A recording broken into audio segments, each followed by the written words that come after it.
Welcome to the Dr. Carolyn Coker-Ross Show, awakening your full potential and expanding your understanding of how to live fully and joyfully by making conscious choices that promote and maintain vitality in all areas of your life. Now here's your host, Dr. Carolyn Coker-Ross. Please be sure to listen to this episode in an environment that is safe. Do not listen to this recording while driving a car or operating any kind of machinery. Hi, welcome to the Dr. Carolyn Coker-Ross Show. And today I have a special guest from Australia, way away, and his name is Andrew Taylor, and he's the potato diet guy. I don't want to demean your accomplishment, but I think that's what most people are calling you, right? Yeah, well, my thing is, first of all, thank you for having me. It's good to be talking with you. Yeah, my thing is the Spud Fit challenge. So I went for a whole year in 2016. I went for the whole year eating nothing but potatoes. Yeah. And it changed my life. So that's a much more sophisticated name for it, the Spud Fit challenge. I like that. Let's talk a little bit about what drove you to do the Spud Fit challenge. So what was your life like? What was going on? Why did you do this? Yeah, well, I was clinically depressed and anxious in the couple of years leading up to it. Yeah, I was in a pretty sort of deep, dark hole in my life, and things were not looking good, and there didn't seem to be any light at the end of the tunnel for me. It was just, it was all doom and gloom. And I was morbidly obese as well. I was very overweight, and I realised one day that I was someone who was very good at losing weight in a short period of time and then putting it all back on. Like, that's not uncommon. Many people who lose weight and put it back on plus a bit more. And it was me. And one day I had a realisation that the way that I was treating food was very similar to, or the same really, as the way an alcoholic would treat alcohol. You know, we all know an alcoholic, or probably multiple alcoholics, that can go a certain amount of time, maybe a few weeks or a few months, without drinking any alcohol. And then, you know, a special occasion comes up where, I don't know, it's a wedding or something, and they say, oh, I'm just going to have one drink tonight or two drinks tonight, and then I'm going to go back to being sober tomorrow. And sure enough, that one or two drinks turns into full-blown alcoholism again. And that was my experience with food. So what were the foods that you feel caused that reaction in you? Was it all kinds of foods or certain categories of food, or what? Just junk food, basically. Any kind of junk food, highly processed, junk food. So, just the typical stuff: pizza, cakes, ice cream, whatever. You know, all the cookies, whatever, chocolate. There was no particular kind of junk food. Just anything that was, a processed junk food, oily. Those sorts of things are just those would be a problem. So some of the studies showed, though, that when we restrict or deprive ourselves of certain foods, then that's what leads to overeating them. After you hold on with willpower, like you said, the alcoholic, and then you can't hold on any longer, or you think, I'll just do one, and that's when it gets out of control. Was that the case with you, or? Well, I agree. If you're relying on willpower, then you're setting yourself up for failure, for sure. That's where it goes wrong, because the most important thing about this experience for me was that it was not about willpower.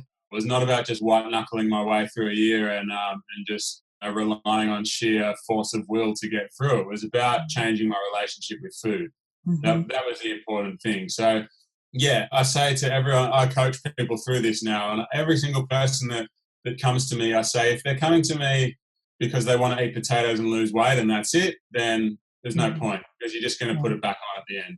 Eating only potatoes for that period of time for me, and what I encourage, if other people want to give it a go, I don't say to do it for a year, but lots of people have heard about me and decided they wanted to give it a go, and maybe for 2 weeks or a month or something. And in that case, I say, go for it. But again, if you're just trying to lose weight, don't bother.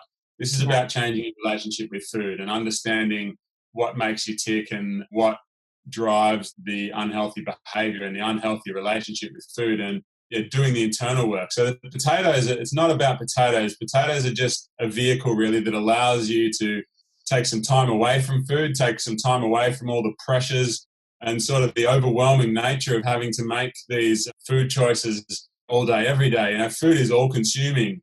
And you can take some time away from that and just not have to think about food so much, and then use that time to work on the way our mind works and the way our relationship with food works. Then that's a recipe for success. But yes, if you're relying on willpower, you're setting yourself up for failure for sure. Yeah, absolutely. And did you know that going in? Did you already know that, or were you going in just open-minded to see what would happen? Is that how you started it? Well, yes and no. I realized before I started that basically I couldn't be trusted with food. I couldn't, the way I thought about and the way I dealt with food was all wrong. It had to be, because if it wasn't, if it was right, then I wouldn't have got to the point where I was morbidly obese. And, every decision I'd ever made with food was made with the best intentions. And it had led me to the point where I was ridiculously overweight and unhealthy and depressed and all of that. So I just had to accept that. Every time I ate cake, I told myself that just one slice won't hurt. Mm-hmm. And it's wrong, because it did hurt, because there was a snowball effect.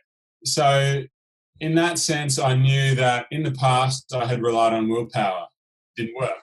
So if it didn't work the last time or any of the other 1,000 times, it didn't work. So this time I can't rely on willpower, because I know it's not going to work, because it's so many examples from my history of willpower not working that I need to find another way. So I didn't know exactly what the way would be, but I knew that willpower wasn't going to cut it. So besides understanding that willpower wasn't going to cut it, what else did you learn in that year about your relationship with food, or any of the things that led you to where you were before you started the Spud Fit Challenge? I learned so much, and I could talk all day about what I learned about myself. Give us some highlights. Yeah, the main thing is willpower. Yeah, like we've already talked about, but the idea of moderation was a big thing for me, and extremism. They're two of the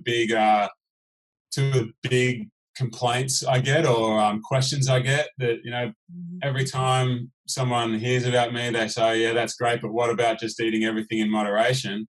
And I've tried that. I've tried moderation so much, and I've come to realize that there are people that moderation works for, and people can be healthy and happy and all of that, and that's fine. I've got no problem with it. But there are a lot of people who moderation doesn't work for. And you see that with alcoholics. Alcoholics can't drink alcohol in moderation, and no one in their right mind would recommend an alcoholic just have 1 or 2 beers a night. It's not going to work out. It just doesn't. Actually, there is a whole methodology around that. And there are people who are recommending that alcoholics drink 1 or 2 drinks, but I completely agree with you. And I agree with you that willpower doesn't work either, that it's important to do that deeper level work. And I was just wondering what you can share with us about what kind of work that involved for you personally. Okay, yeah. So for me, it was first of all, it was just accepting reality.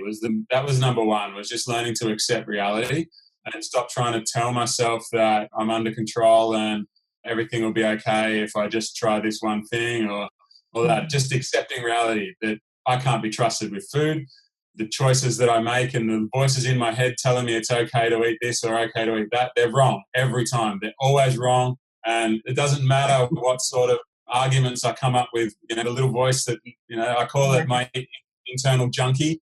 Yeah. My internal junkie does not care about my long-term health and happiness. My internal junkie, or my inner child, I sometimes call it as well, just wants to get high. That's it. Yeah. That's the only consideration. They just want to get high from eating junk food, and that is it.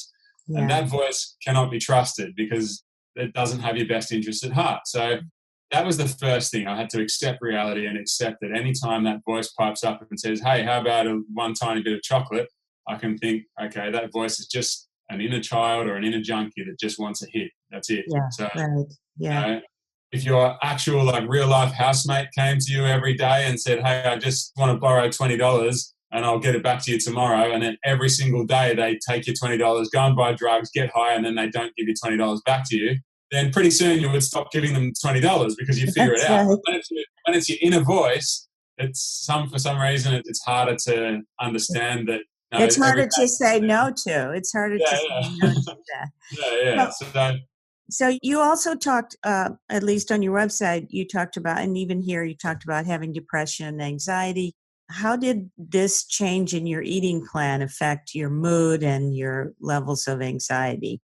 There's a couple of things about it. I think the most important thing is just in the food itself. So when you talk about the generally accepted treatment for depression, it's usually with drugs, and it's with something called serotonin reuptake inhibitors. Mm-hmm. And what that does is your brain produces serotonin, and it goes into your brain to try to make you feel good, and then your brain reabsorbs the serotonin to recycle it and use it again. Now, these drugs that we take block the process of reabsorbing the serotonin. So rather than your brain producing serotonin and then reabsorbing it, it just produces the serotonin, and then the drugs block it from being reabsorbed. And then the theory is that there's more serotonin in your brain to make you feel happier. Yeah, it kind of it tricks the brain into feeling like there's more serotonin than there is. Yeah. So the one thing that I learned after I started, I didn't expect any of this to affect my depression at all, but it did. And then I went back and learned about it. And one thing that I learned was that I could have the numbers slightly wrong, but it's around about 5% of your body's serotonin production happens in your brain, and about 95% happens in your gut. Right. So what happened was I didn't change what was going on in my brain, but I had a massive change to what was going on in my digestive system, in my gut.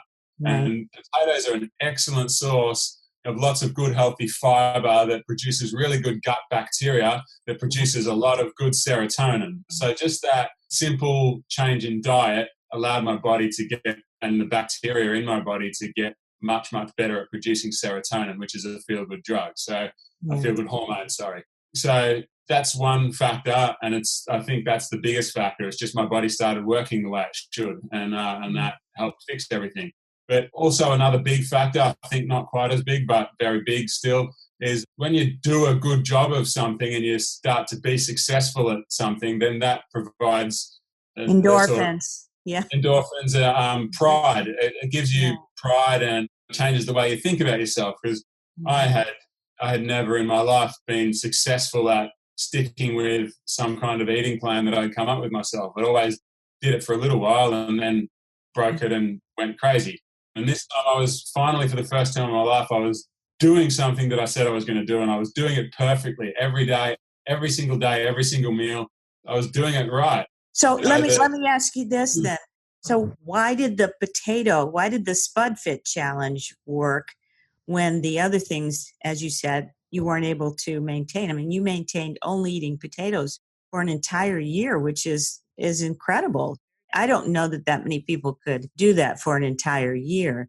So why do you think that was successful for you as opposed to the other things you had tried?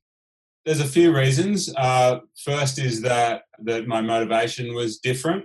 I wasn't, every other time I went on an eating plan, I was just trying to lose weight. It was a superficial, that's important. It is important to lose weight, but it's a superficial thing. My motivation this time was not to lose weight. I had no weight loss goal. I had no intention to lose weight. All I wanted to do was work on my relationship with food. That was the only thing I wanted to do. And it was weight loss and all the other health benefits I had, the depression, everything. They were nice things to happen. They were side effects of me working on my relationship with food. And I did weigh myself because I got asked. I didn't want to weigh myself initially, but so many people were asking me and interested in how my weight loss was going that I did weigh myself. But I only weighed myself for other people. For me, it was about just, if I can get through this year of eating only potatoes, that'll be success. Whatever I weigh at the end of it is just whatever I weigh. That's sort of irrelevant in a way. The problem. So in the past, I'd tried to treat symptoms basically. So the weight gaining weight is a symptom of your behavior. All right. And if you deal with the symptom, that is the weight gain, then you're not dealing with the cause, and that is the behavior. So this time I forgot about the symptom. The symptom's irrelevant. Let's deal with the root cause of the problem. And that was my relationship with food and the way I behaved. So that was the main thing, that I changed my focus and changed my motivation to things that actually mattered rather than things that are just superficial, You're hitting a lot of the high points that, because I do coaching with clients around food and body image issues. And Yeah. one of the things I say over and over and over is it's not about the food. Like you said, it's not about the potato. It's about how you were using food. It's about your relationship with food. So do you think, though, if another person or if you yourself had that same change in motivation, had that same intention to change your relationship with food, that you could have picked any kind of diet and it would have worked? Is there any magic in the potato? No, not any kind of diet. I specifically chose the potato because it was the best choice for as far as keeping me physically healthy. So if you chose any kind of food, there are other foods that could work in theory, but like bananas theoretically could work, or mangoes. But what about just a diet that has variety of things? Why would it have to have been one single food? Okay, yeah. So I understand the question now. Yeah, so I think for me and for many other people, the one single food is important, at least for a short period of time. I think in hindsight, a year was a lot more than I needed, but I didn't know how long I needed before I started, and no one had ever done this before. So, as far as I know, I was the first person to try this for the reasons that I did it. And yeah, in hindsight, a month or maybe 2 months would have been enough for me. Everything I wanted to achieve was done by then, but I just kept on going for the year because it was something I said I wanted to do. So the reason that I think one food is important is back to the alcoholism thing. An alcoholic has one choice to make. They either drink alcohol or they don't. That's it. Right? So I wanted to get as close to that abstinence model as I could, because everything else I'd seen about, I tried everything with food, every diet, every sort of eating plan you can think of. I had tried them all and that all failed. So I needed to go on to an addiction model rather than just a healthy eating model. So the addiction model is abstinence. And if I had potatoes and some other foods, then that adds in a whole array of decisions that you've got to make. I wanted to keep it close to that, do I drink alcohol or not, as I could. And obviously you can't say, am I going to eat food or not? So we've got one extra layer of decisions. Am I going to eat food or not? If the answer is yes, there's only one thing to do, and that is eat potatoes. So we reduce the amount of decisions that we've got to make. We keep it as simple as possible. Okay, that makes sense. Decision fatigue is a real thing. And, they say there's no way to put an exact number on it, but we've only got X amount of effective decisions that we can make every day. And after a certain number of decisions, then our ability to make good decisions starts to diminish. Yes. Right? With food, you make so many decisions every day regarding food. Not just, am I hungry or am I not? But once you decide you are hungry, then what am I going to eat? What combination of all these different foods am I going to eat? How am I going to eat it? How much of it am I going to eat? All of that. Forget about all that was what I wanted to do. There's decisions that not just that, is all these decisions to make about when you go shopping and when you're cleaning up after food and all of this. There's just so much to do.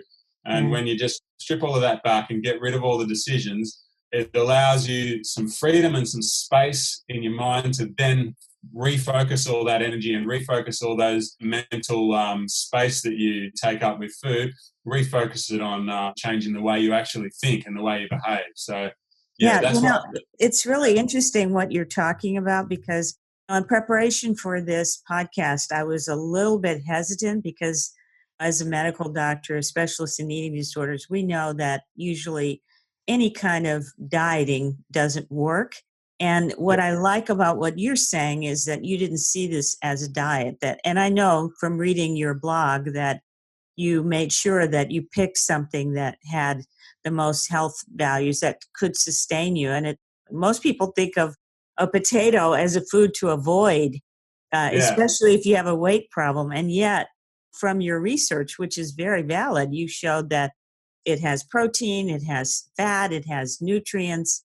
And obviously, you were being followed by a medical person, and that was showing that you weren't harming your body. So you did all the things that you could do right, I think. And the other thing is, just like you, I recognize in working with people for 20 plus years that there's just too much information out there about what to eat, what not to eat. And I developed what I call my simple plan. It's not one thing, but it's just 5 things you have to think about. And I understand where you're coming from, that having fewer decisions is really important. So I am expressing my surprise that we have so much in common. Yeah.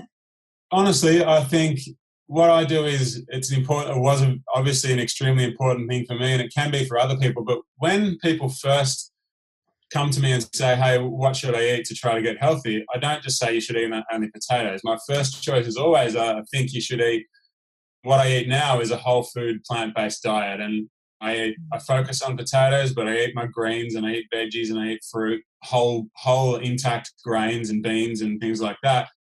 And I think that's what people should do. That's what I recommend. But there are a lot of people like myself who try to do that and really have a lot of trouble sticking with it because the focus is all about the food and, you've got so many decisions to make like we talked about. So, and many people don't know how to do a balanced plant-based diet because we're not taught that, or we didn't grow up that way, learning how to do that. So that's a whole new skill that you have to bring in. Like, that side of things is mostly just about remembering that you have to eat more to get the right amount of calories and energies that you need, because meat and dairy products and eggs are higher in calories. So when you take those out, you need to eat a higher volume of food, which is it's a different issue as well. But this potato-only thing that I do, the Spud Fit Challenge, I think it's a useful way to transition towards a more healthy eating diet. And that's all it's ever intended to be. That's what it was for me, and that's what I intended to be when I recommend it to other people, is to do this for a set specific period of time. I recommend usually a month these days. I don't recommend a whole year like I did. I think a month is a good amount of time to really spend some good quality time with yourself and understand the way that you think about food and understand why you behave the way you do, and learn some strategies for changing the way you're thinking. And then, once you start feeling confident that you're doing well with only potatoes and it's getting easy, then you can start adding in some other healthy plant foods as well. That's wonderful. Yeah. Do you feel like Australia is a diet crazy culture like America is, or not quite as bad? I think probably not quite as bad, but yeah, it is. It's definitely diet crazy culture. Our obesity levels are pretty similar to the US, and really? We have a very similar diet to the US. We've got all the same, the fast food chains everywhere, and Australia is not quite at the level that the US is, but not far behind. And it's but you what only about, have to walk down the street to see, just walk down any street, just pick any street and walk down the street, and you'll see plenty of people that have tried this idea of everything in moderation and have failed. So I was also wondering if you're getting, because we're starting to get a lot of pushback about whether there is a true link between weight and health and all of that. And there's a whole activist movement around this, the fat activists who are very reactive. Don't tell me to lose weight. I can be healthy no matter what my size is. And I've been a big supporter of that movement. I do think you can be healthy no matter what your size is. And there are many people like you who feel that's not what they want. That's not the relationship with food that they want. And I think that's important because people are suffering when they're not happy with how they deal with food or how it feels in their body, or fill in the blank, not just about their size, but often about the behaviors and the control that food has over their lives. So that needs to be addressed. We can't just ignore it. I don't know if you're seeing the same kind of movement there that we have here, which has been pretty strong. Well, for me personally, it was I wasn't happy with my weight, not because I didn't like the way I looked, although I didn't like the way I looked, but the main problem with it for me was that I couldn't do the things I wanted to do. I was previously an athlete. I played football. I've done long distance kayaking, played basketball, and I couldn't do any of that stuff that I like to do because I was just too big for it. So that was the main thing. I just wanted to get back to living my life the way that I like to live my life. As far as all this, the activism and everything about body positivity and all of that, I've got a couple of different thoughts about it. First of all, if someone is overweight and they're happy being overweight, then that's fine with me. I got no problem with that. Absolutely. If you are, I think it's totally possible that you can be 100% mentally healthy, psychologically healthy and happy and all of that, and that's great. If you don't want to lose weight, that's fine, and I have absolutely no problem with it. As far as being physically healthy, there's a lot of research out there that says bigger your waistline, it's not 100%. These are based on data sets of population data sets, but on average, people with bigger waistlines are more susceptible to an array of chronic diseases. Some of the research is being re-examined with the lens that many of the researchers have made the assumption that being fat is by its very nature unhealthy. And so now we're having research coming out that's showing it's not the number on the scale, but it may be more related to lifestyle factors that are causing diabetes and so on. There's just a lot going on, at least in the US here, and there's a lot of anger about some of the research and the kind of stigma that many people of size feel has been put on them. And so I think it's all good. As you say, we have to make choices for ourselves. You made the choice you made for yourself, and many other people will make a different choice, and that's fine. So the people that I work with have chosen that they want to change their relationship with food. And like you, many of them already have health problems, or they aren't being able to play with their kids or do the things they want to do. And that's their reasoning. And that's a very valid motivation. So I don't in any way want to say that that's not okay. So yeah, I'm not here to say that anyone else's motivation or idea of what a healthy person looks like or anything is wrong or invalid or anything like that. Everyone's feelings around weight are totally valid, whatever they are. If you're happy or unhappy with the way that you look or the way that you're able to move or your level of health, then whatever your feelings are about that, it's valid and it's right. And it's not for me to decide what you should do. I'm just here to share my story, basically, and there are a lot of people that seem to connect with my story and want to try to do things the way that I did. And if they do, then I'm happy to help. But I'm definitely not here to say that, hey, everybody should be eating only potatoes. It's the best thing for everybody to do. It's the best thing for some people to do, for sure, but it's definitely not the best thing for everybody to do. It's up to the individual to decide that. And I think that's where we're missing out when we take away people's choice by telling them, oh, you shouldn't be doing this or you shouldn't be doing that. Obviously, we have a long history in the eating disorder field where diets have triggered eating disorders and led people down the path of anorexia and bulimia, and that is not okay. So that's not a good thing. And then we have a lot of stigma that people are experiencing when they are living in larger bodies that they've now internalized. They feel shame and guilt and embarrassment about themselves that society has put on them. So those are bad things that I think this new... And I still feel all those things now. You know, I don't have the body that I used to have, but it's a real struggle getting rid of all of those feelings that I still feel like a fat guy walking around the street. You know, when I was 55 kilos heavier that's 120 pounds heavier than I am now, I walked around feeling like a miserable slob and a failure. I know that not everybody saw me that way, but that's the way I felt like everyone was looking at me. And I walk around the street these days and I often still feel like that. Even though I've got a totally different body than what I had, it's really hard to get rid of those feelings. I have totally changed the way I relate to food, and I'm comfortable with my weight now, and I'm comfortable with the way I eat and all of that. But I still sometimes, like, I'll walk past a mirror or something and just go, what? Who's that skinny guy? You know, I'm not used to it yet. You know, I'm just not used to living the way. And sometimes that kind of discomfort with being skinny can lead people to go back to overeating and putting weight on again. You just are bringing up so many great points, because this point that you just mentioned is really about recognizing that losing weight is not going to solve all your problems. And so many people that I work with think, oh, well, everything would just be fine if I could just lose the weight. And it's not that way. And I love the fact that you're being honest about that. Your life isn't perfect. You don't feel like you're all that. And you have lost a lot of weight. So it's important for people to know. And I also saw on your blog or somewhere on your website that you encourage people to not let themselves go hungry, that you would eat enough so that you weren't hungry even when you were only eating potatoes. And I think that's a critical point. And then you just mentioned, or you just kind of reaffirmed, do what's right for you. Instead of, like, not everybody's going to want to adopt the Spud Fit challenge, but find something that works for you and stick to that.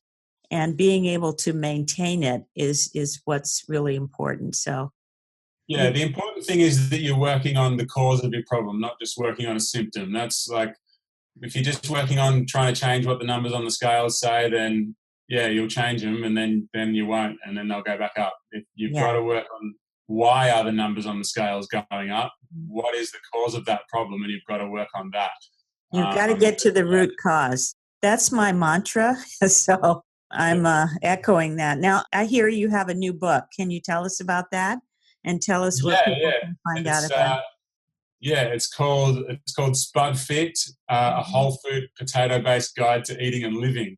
Wow. Okay. So the title is Spud Fit, and the subtitle is a whole food potato-based guide to eating and living. And I'm really, really proud of it. It's not a potatoes only cookbook. It's more about, I've got another book that I wrote during that year, and it was about how to do potatoes only, the Spud Fit Challenge. But this one's more about the way that I eat and live now since I finished that year of only potatoes. So it's whole food potato based. So it's got over 100 recipes. Wow.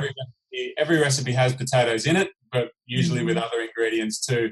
And it's not just about the recipes either. It's about, there's a lot of advice, lifestyle guidance and advice from me and from other people as well. There are 92 different contributors from all around the world, different whole food, plant-based doctors, athletes, sort of wellness warriors, other health professionals, activists, things like that. I understand Rich Roll, maybe one of those? Oh, no, not in this book. But I have worked with him on a couple of things before, but he's not in this book. I love his podcast. Oh, you do? Yeah, cool. Yeah. That's awesome. I was on his podcast, actually. Okay, good. He's a great guy, and he's a friend of mine these days, which is weird to say, but he's a great guy. But no, he's not in this book, but there are plenty of people that are just as cool as Rich that are in this book. Okay, so your website is also spudfit.com, right? Yeah, that's right. If anyone has any questions or wants advice or whatever, then you can go there and get in contact with me through my website, or Spud Fit on all the social medias as well. Just look up Spud Fit on wherever you go, and that's what I am. Okay. Thanks so much for being on my podcast. It's really been an interesting time talking to you. I really have appreciated it. Yeah, thank you. Same thing. It's been an interesting conversation for me too. I've enjoyed it. So, thank you for having me, and thank you for doing what you do. I'm sure you're changing lots of lives in the process too. So thank you. Thank you. Thanks so much. You have been listening to the Dr. Carolyn Coker-Ross Show. Please visit CarolynRossMD.com. That's CarolynRossMD.com to access podcasts, show archives, and more about Dr. Ross and her services.